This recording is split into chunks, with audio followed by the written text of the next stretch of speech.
He didn't say much, didn't lean forward, didn't interrupt, didn't explain himself, didn't even smile. He just sat there, calm, unmoved, still, and yet everyone else in the room began to shift. Their tone softened, their sentences slowed, their bodies leaned back slightly, but noticeably, as if the atmosphere had changed. And it had, but not because he took control. No, because he didn't need to. That's the move most people never learn. Power isn't loud. It doesn't need to be. It doesn't chase. It doesn't convince. It doesn't seek approval. Real power is still. It waits. It watches. And then it strikes only when necessary. You see, this wasn't just silence. It was calculated, like a chess player staring at the board, already 5 steps ahead, while everyone else was still reacting to the last move. Psychological chess isn't about dominating others. It's about creating a space where they can't read you, can't predict you, can't control you. Not because you're hiding, but because you're built differently, strategically. Most people live like pawns. They speak too quickly. They explain too much. They reveal everything, hoping to be understood, to be liked, to be accepted. And that's exactly why they're so easy to move. They think they're playing the game, but they're just pieces, responding to pressure, triggered by tone, moved by fear. Sound familiar?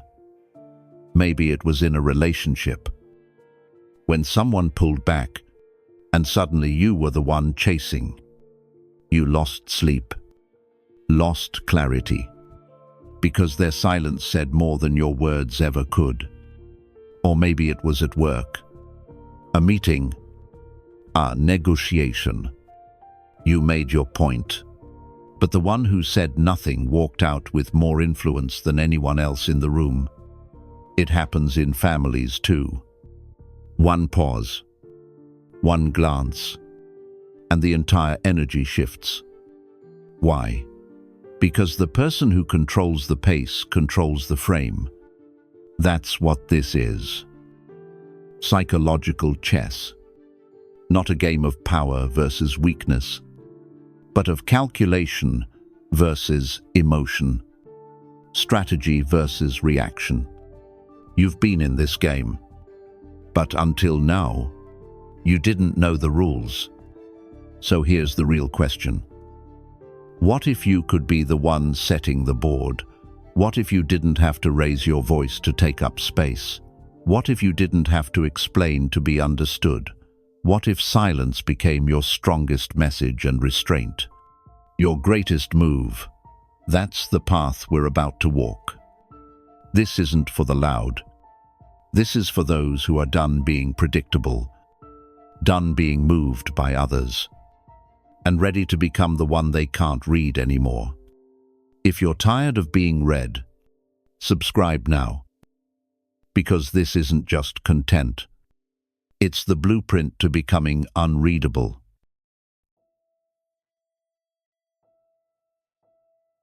You've been playing psychological chess long before you even knew it was a game. Every conversation, every glance, every pause that made you feel uncertain.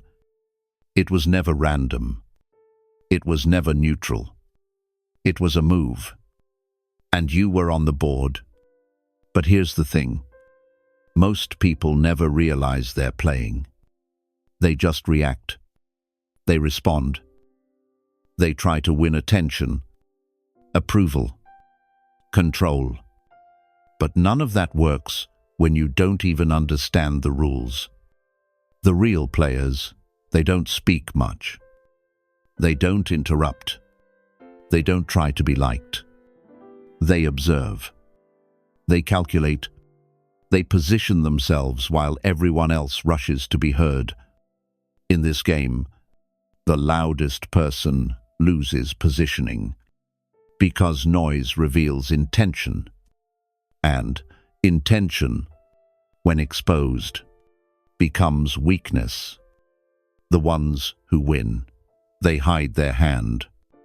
They play slow, deliberate, quiet, because the power isn't in the move. It's in the timing. You know this feeling. You've seen it happen. Someone walks into a room. They don't say much, but something shifts. Suddenly, the room adjusts around them. People speak differently. The energy bends toward that presence. It's not charisma. It's not dominance. It's control without display. Authority without explanation. They don't chase attention. They create tension. And that tension makes them unforgettable. Now compare that to the person who talks too fast, defends every choice, explains their story to anyone who'll listen. They think they're connecting, but what they're really doing is bleeding leverage, because the more you reveal, the more predictable you become. And the more predictable you are, the easier it is to move you. That's the first law of psychological chess. Predictability equals control. And control is the game. Look around. Most people move emotionally. They defend themselves too quickly. They fill silence with nervous words. They give away position just to avoid discomfort. But the person who pauses, who lets the silence stretch, who doesn't explain right away, they make the room adjust to them, because discomfort is leverage, and silence is not absence. It's dominance done with restraint. The first move is silence. The second is observation. The third is advantage. Want a simple example? Let's talk dating. The one who double texts, apologizes for being busy, sends long messages trying to prove they care. They're showing their hand. They're reacting to uncertainty. They're giving away power without even realizing it. Now look at the one who takes their time, who doesn't explain where they've been, who says little but says it with calm confidence. They're not being cold. They're creating space. And in that space, they become magnetic. Because mystery is power, and power attracts. This isn't about manipulation. This is about precision, about learning when to speak. And when silence is louder, the same thing happens at work. In a meeting, the person who sits back listens deeply and speaks only once with something decisive. They walk away with more influence than the one who spoke for 20 minutes. Because it's not about volume, it's about impact. And impact requires discipline. When you react emotionally, you're no longer playing chess. You're being played. But when you pause, observe, and choose your words with intent, you change the tempo. You shift the power. That's psychological positioning. And it starts before you even speak. It begins with energy, eye contact, body language, stillness. Because in this game, stillness isn't weakness. It's setup. Every move that matters is prepared in silence first. You don't need to dominate the room. You need to make the room adjust to you. You don't need to control others. You need to stop being controlled. And that starts when you stop explaining, stop reacting, stop proving. Just observe. and position. Because when you do, people show themselves. They reveal their patterns, their insecurities, their strategy, without you saying a word. And that's the turning point. You no longer need to push. You just need to hold your frame and let them break theirs. So here's the truth. You've been playing their game. Now it's time to start designing your own board. And your first move is silence.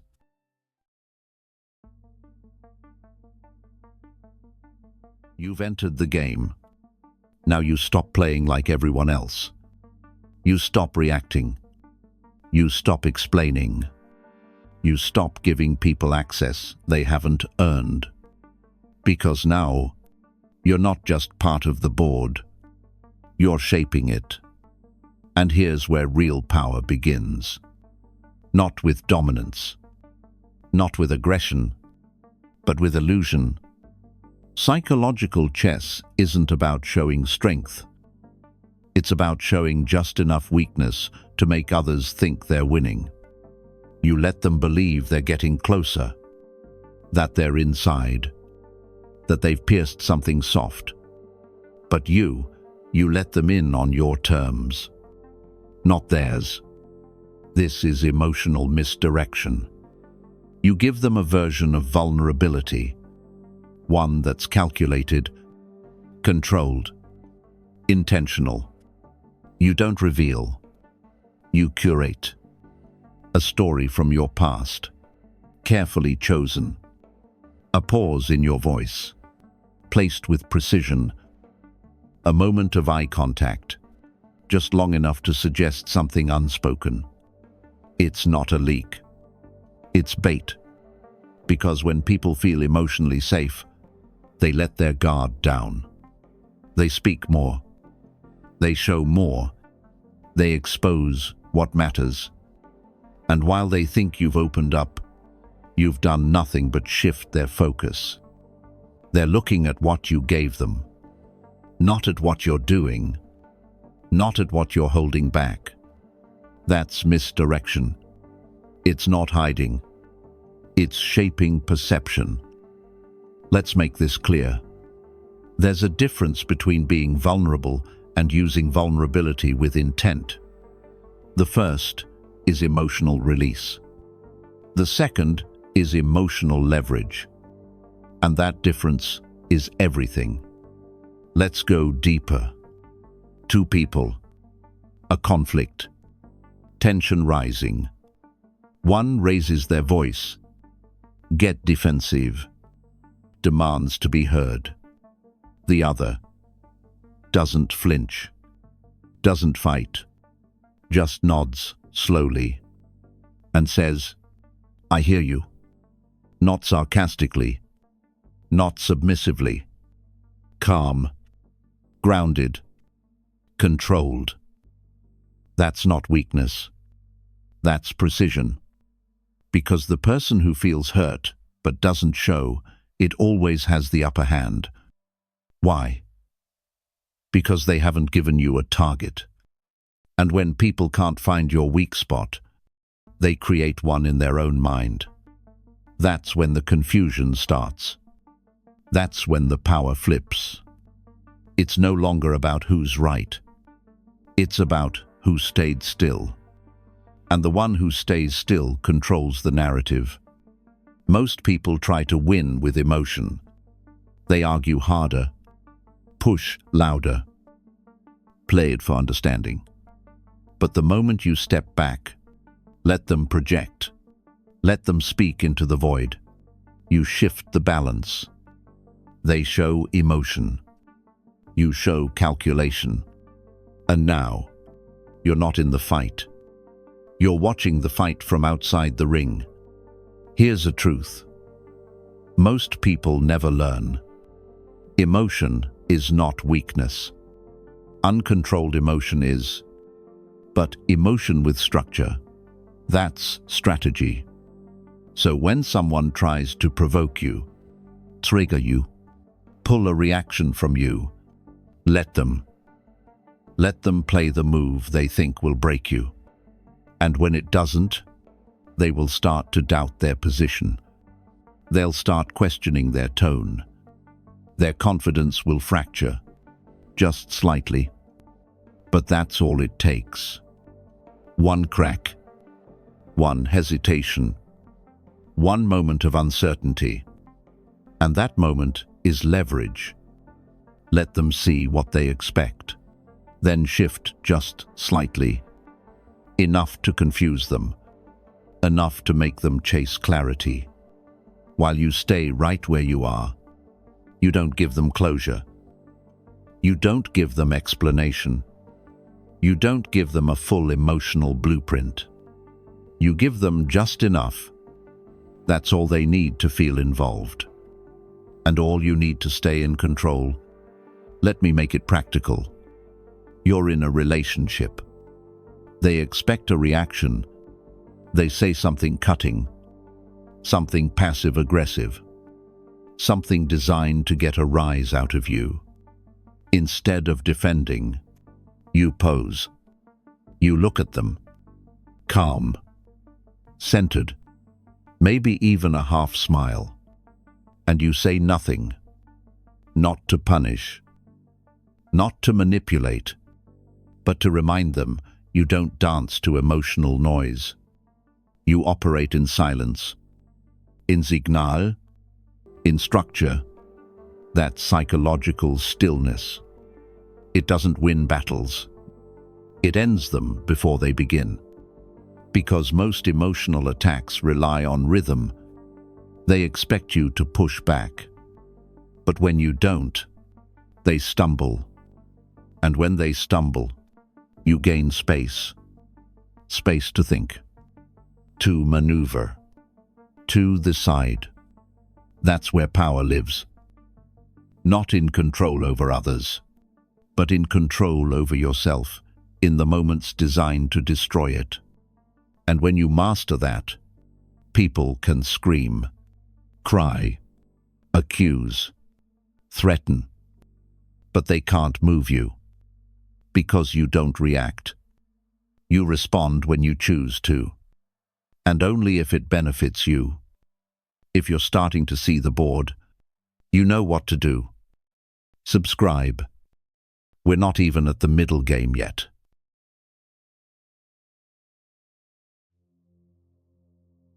You've entered the middle game. This is where control becomes invisible, where silence is no longer a defense, but a weapon, not loud, not obvious, but felt. This is the point where you stop chasing presence and start engineering absence. Because here's the truth. You don't need to be everywhere to control the board. You just need to know when to disappear. Most people think influence is about being constant, always online, always responsive, always visible.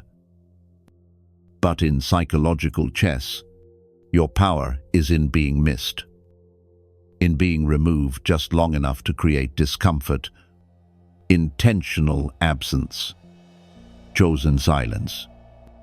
That's what makes you unforgettable. Let's call it the presence-absence loop. Here's how it works. Step 1. You show up. Strong, calm, centered.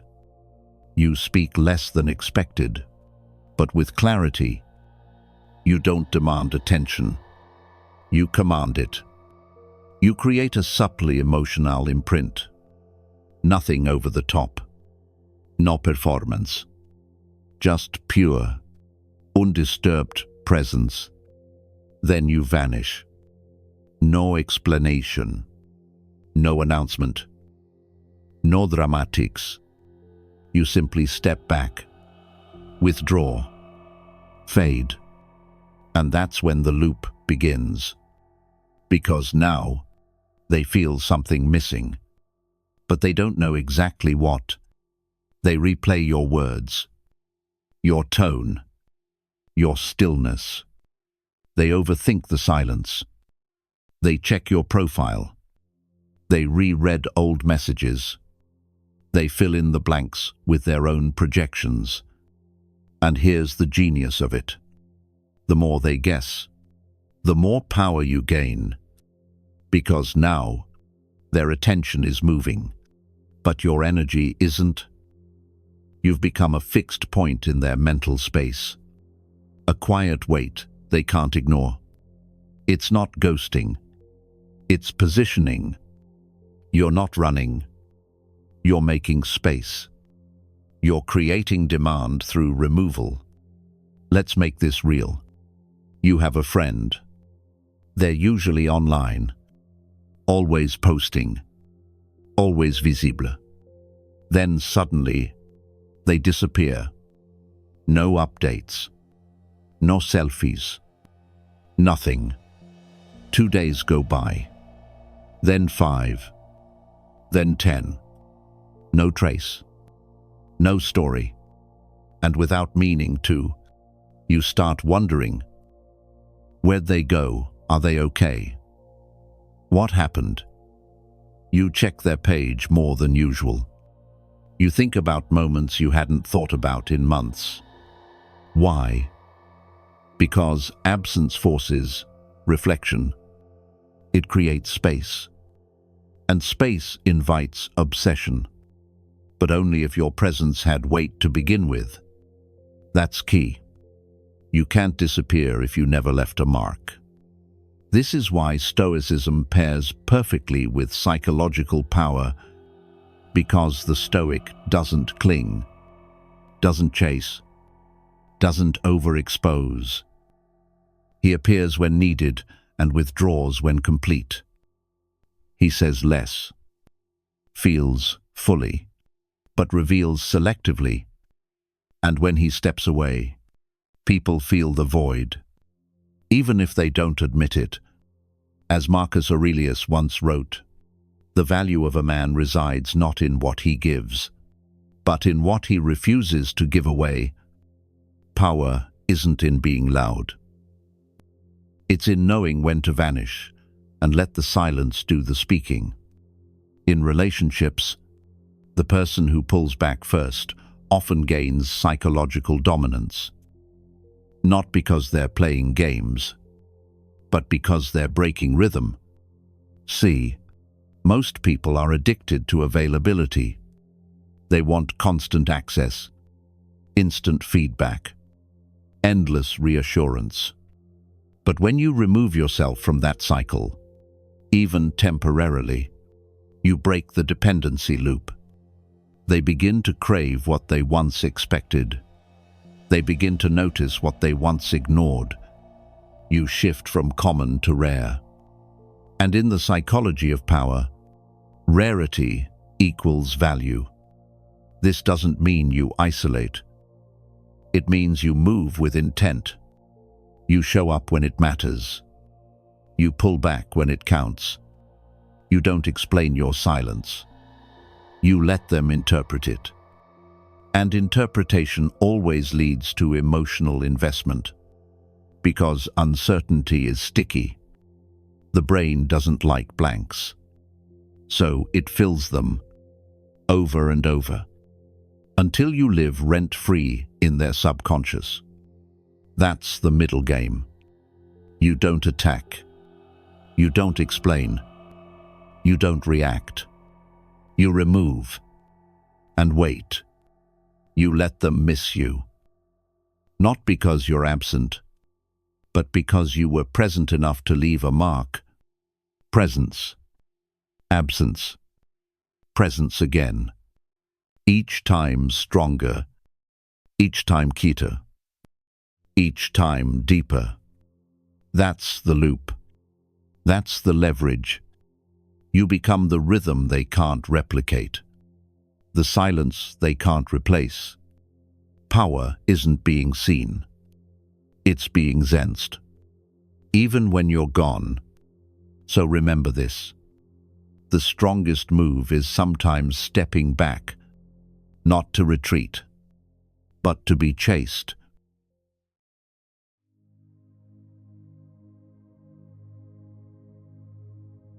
We've entered the endgame. This is where the real masters separate from the players. Because at this point, you no longer need to do anything. You just need to hold your ground. The strategy now is simple. Don't move. You've already set the board. You've already positioned yourself. They've shown you their patterns, their emotions, their triggers. Now, you let them play themselves. Here's the truth most never learn. You don't win the psychological game by reacting. You win by letting others reveal their instability. You don't push them off balance. You let them push themselves. And that starts with silence. But not passive silence. Strategic silence. Silence with weight. With timing. With edge. Because when you remove your input, you force the other side to overcompensate. They want a reaction. They want clarity. They want emotional feedback. But you give them nothing. You let the void grow. And the void becomes unbearable for them. Now let's introduce the concept. Mirror, fold. It's simple. You reflect their energy, not by mimicking it, but by containing it. If they get emotional, you get still. If they rush, you slow down. If they chase, you pose. You show them their own reflection, but without engaging it. And then, you step back. You fold the mirror inward.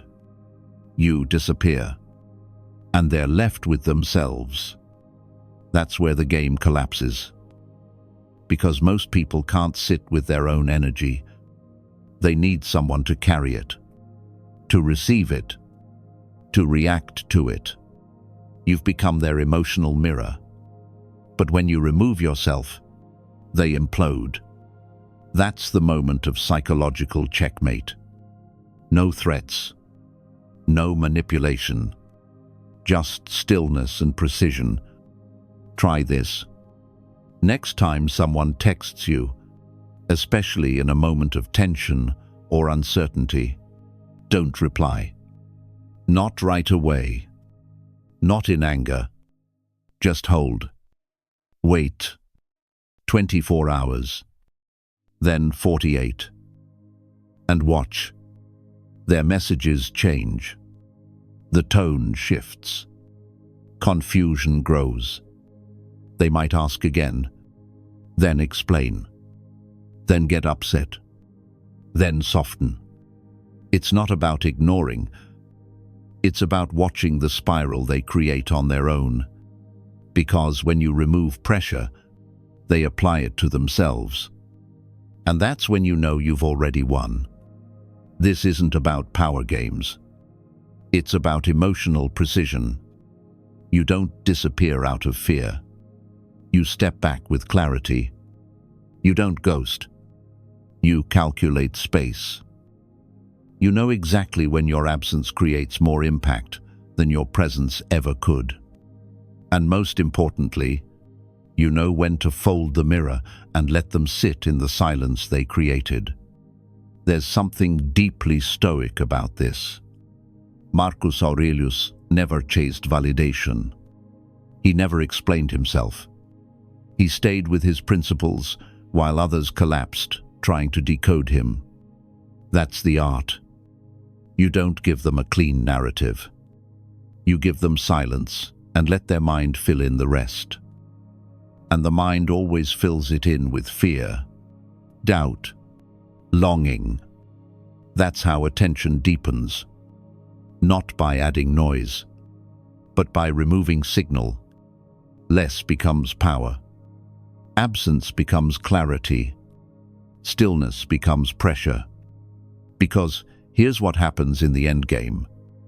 People show you who they are when you stop showing them who you are.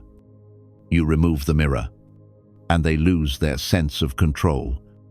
They start flailing emotionally. reaching for contact, trying to regain rhythm. But you don't move. You don't answer the bait. You don't restore the pattern, and that breaks their game. Because the game only works if you keep participating. When you stop feeding the loop, it eats itself. This is the moment you realize the master doesn't win the game. He lets the opponent lose it themselves. And he does it with timing, with space, with nothing but patience.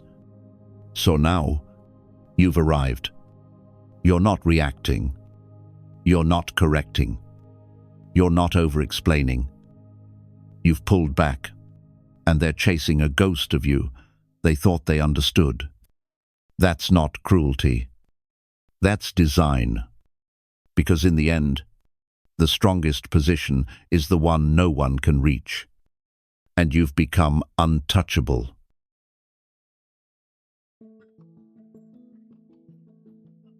At this level, it's no longer about learning moves. It's about rewiring your response, turning strategy into instinct. You don't need more tactics. You need discipline. Because control isn't something you apply. It's something you become. So here's the shift. We stop practicing strategy. We start training reflex. Drill 1. Pause before any emotional response. Every time you feel triggered, pause.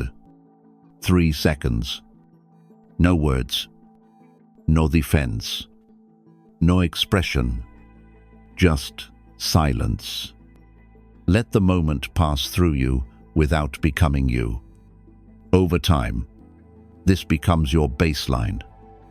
You don't just feel calm. You are calm. Drill 2. Speak less than half of what you want to say. Every conversation is a test of restraint. Don't fill the silence. Don't complete their thoughts. Don't explain what they didn't ask for. Let them wonder. Let them chase clarity. You stay unshaken. Drill 3. Stop listening to words. Watch their eyes. Words are decoration. The truth lives in tension, in blink rate, in micro movements, in where their gaze lands and where it avoids. Silence your ears. Sharpen your eyes. Because you're not here to connect. You're here to read. Drill 4. Detach from the game. Become the board. You are no longer the piece that moves. You are the space in which others move. You stop asking, what should I do next? You start thinking, how will they react when I do nothing? This isn't about becoming passive. It's about becoming immovable. You don't enter power dynamics. You create them. You don't respond to tension. You are the tension. That's the final layer.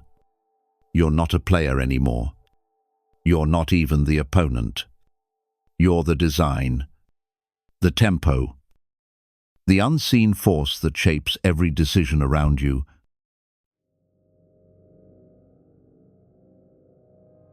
The ones who win don't make noise.